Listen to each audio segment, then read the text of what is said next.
بسم اللہ الرحمن الرحیم۔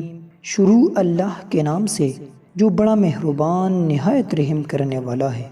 کسی نے کیا خوب کہا ہے کہ باپ وہ عظیم ہستی ہے جس کے پسینے کی ایک بوند کی قیمت اولاد ادا نہیں کر سکتی۔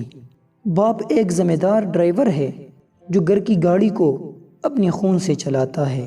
باپ کے سامنے اونچا نہ بولو ورنہ اللہ تم کو نیچا کر دے گا۔ باپ درخت کی مانند ہے، درخت خود جل جاتا ہے مگر دوسروں کو سایہ دیتا ہے۔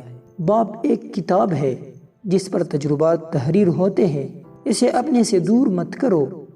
باپ کے سامنے نظر جھکا کر رکھو تاکہ اللہ تم کو دنیا میں بلند کر دے۔ باپ کے احسان کا حق اس دنیاوی خدمت سے ادا نہیں ہو سکتا۔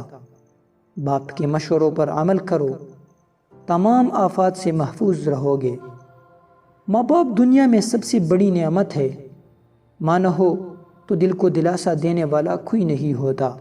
اگر باپ نہ ہو تو زندگی کی دوڑ میں اچھا مشورہ دینے والا کوئی نہیں ہوتا۔ ماں باپ کے ہاتھوں کو پکڑ کر رکھو، کسی کی پیروں کو پکڑنے کی ضرورت نہیں پڑے گی۔